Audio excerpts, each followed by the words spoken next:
Good morning, Cardinals. It's Monday, November 9th. My name is Lance Williams, and here's your morning news. Now, before we get into it, I would like to share a joke with you guys. You ready? In honor of the fast approaching Thanksgiving holiday, why did the turkey cross the road twice? To prove he wasn't a chicken. Anyways, let's jump right into it.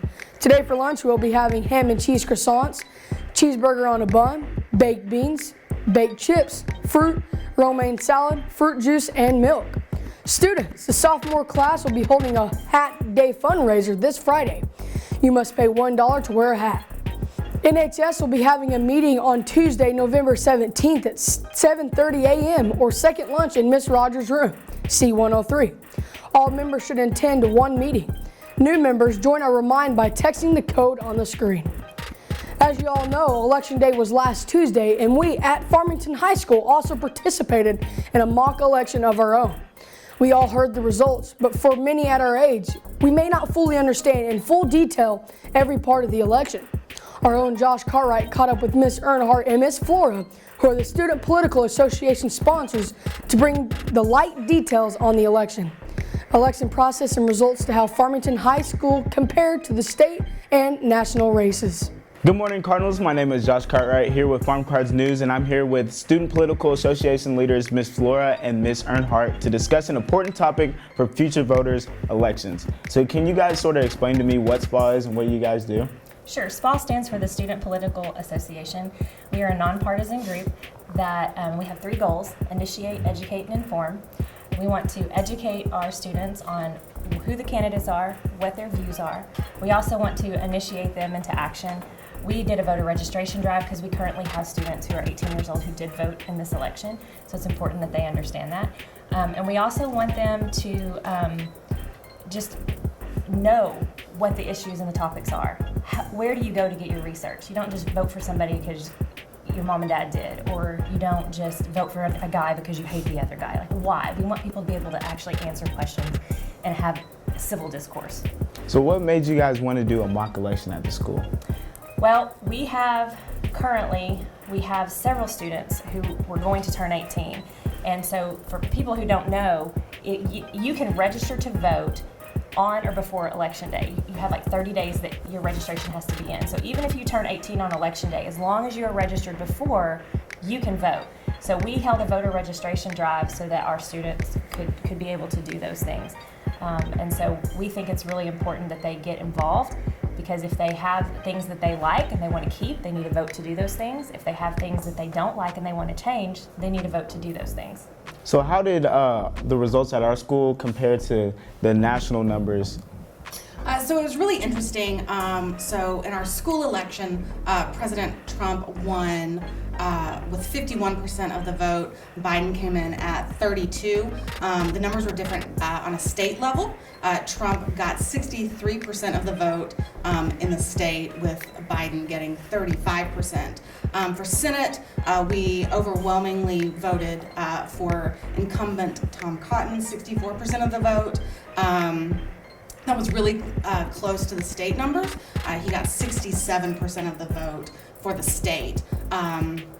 Incumbent Steve Womack for Congress got 60% of our school vote, and he got 65% across the state. For the judges' races, they were about the same. We did 4 Republicans between 53 and 55%, and voted for Democrats around 45 to 48% of voters, and that was similar to the state. Unfortunately, for our local son, Mr. Hester, his dad did not win for the House election. In the school, we voted for him. He got 66% of the student vote, but in the state election, he only received 45%. JP, the school voted for Robert Dennis at 67%. Andrea Jenkins only getting 33% of the vote. She actually did a little better statewide, though she lost. She got 48% of the state numbers there. For the school, all the ballot measures passed. Statewide, that was not true. Voter issue 1 and 2 passed, but number 3 did not statewide. So can you tell us more about those issues, 3 issues on the Arkansas ballot? Sure. So issue 1, as it was stated, was a permanent sales tax, or it was an extenuation of a sales tax. So it's a half-cent sales tax that goes to fund roads and bridges and overpasses, and it was set to expire in 2023. So by voting for that issue, now it becomes permanent, so it does not expire. Issue 2, it was titled as a constitutional term limit amendment. I don't know if most people know that Arkansas already has term limits. Our state legislators can serve for 16 years and then they have to be done. So issue 2 actually extends that, so they can actually sit out for 4 years and then they can come back. And as I read it, there is no limit to that now. So it actually extended term limits a little bit. And then issue 3 was about how citizens can get issues on the ballot. So you're required to get so many signatures from various counties, and so it actually increased the number of counties you have to get signatures in from 15 to 25.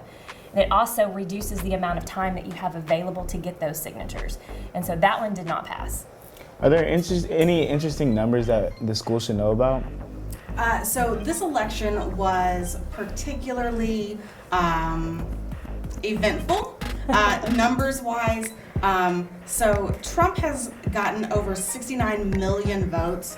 That is a ton.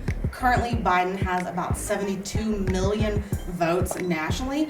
He actually broke the record for the most votes received by any presidential candidate in history. And our voter turnout nationally is the highest it's been since like 1908, which we got geeked out about because we are very pro-election and pro-voting. So the number of people showing up to vote for this election was historical, which we think is great. There are 1.8 million registered voters in Arkansas, and a lot of those folks turned out this election, and so we were excited about that. Well, it's so important to talk about this, to our school because we are the future voters. So I really appreciate you guys coming in and clearing stuff up. So thank you guys for coming in. Absolutely, thank you. Back to you guys in the news. Thanks, Josh. Buy a poinsettia to support the senior class project graduation. For $13 each, you will get a 6-inch red poinsettia with 5 to 7 blooms in a 6-inch pot. Orders and money are due Monday, November 30th, with pickup Wednesday, December 2nd from 4 to 6 p.m. Order forms can be found on your Class of 2021 Google Classroom. 2021 yearbooks are now on sale for $40 until December 31st. You can order online or bring cash or check to room C107. The price will increase to $45 in January, and if you do not pre-order, the cost will be $60 for any extra copies that might be available. The yearbook will be better than ever this year, so don't miss out. Seniors, now is your chance to order a senior recognition ad for this year's annual. Orders must be placed by November 13th to guarantee space. Ask can be ordered and created online or ordered in person from Miss Flora in room C107. Check out the post in your Class of 2021 Google Classroom for more details. Attention all Cardinals, yearbook is looking for photo submissions from the student body. We want pictures of your quarantine summer, voting or campaigning in this year's election, jobs and hobbies outside of school. You do amazing things and we want photos of all of them to highlight in this year's yearbook. Submit photos at images.jostens.com using the code on the screen. Photos need to be uploaded by December 15th, 2020. If any teachers have any other announcements you would like to have added, please email or contact Mr. Dean or fill out the Google form that was sent out via email. Well, that is going to do it for us today in the news. Up next, we have Josh Cartwright in the Card Center with the latest and greatest in sports. Have a marvelous Monday, Farmington, and remember, wear your mask.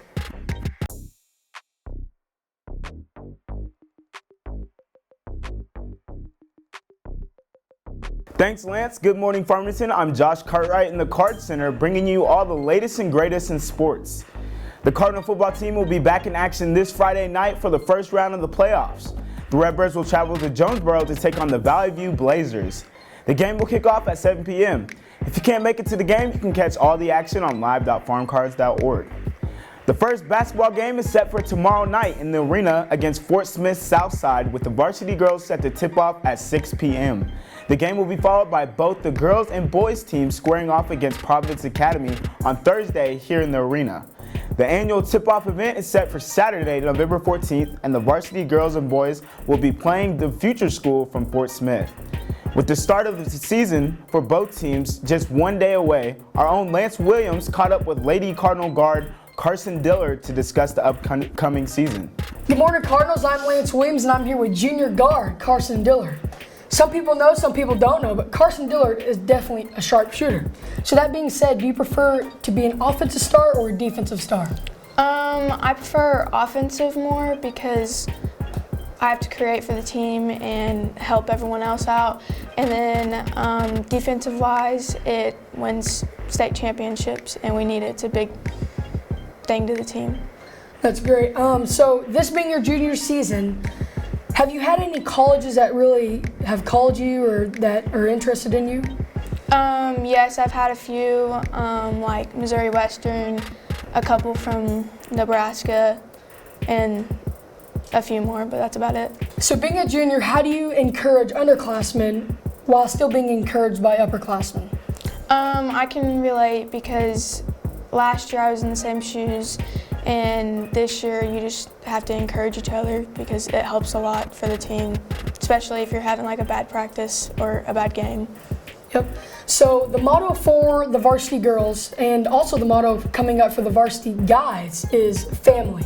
So can you really break down how the varsity girls see that? For family, it's a big thing to us. Like we talk about it about every day. It stands for forget about me, I love you. It really just says there's no I in team, and it's just not about you. It's about the team and what the team needs. Yeah. Well, we want to thank Carson Dillard for coming in, and back to you guys in the news. Thanks, Lance. And finally, the Cardinal cross country team competed in the state cross country meet this past Friday in Hot Springs. Both the girls and the boys team did well in the meet. The girls team placed 7th overall out of 17 teams, and they were led by Carson Austin, who finished 23rd out of 191 runners, Jordan Payne, Macy Reese, Justine Davidson, and Georgia Richards. On the boys' side, they finished 4th out of 23 teams and were led by Mason Gons, who placed 25th out of 191 competitors, Micah Grusing, Gavin Spurlock, Cody Clockspeaker, and Caleb Grusing. Congratulations to all Cardinal cross-country runners on your accomplishments this week. Well, that's going to do it for us today in the Card Center. Have a marvelous Monday, Farmington, and remember, wear your mask.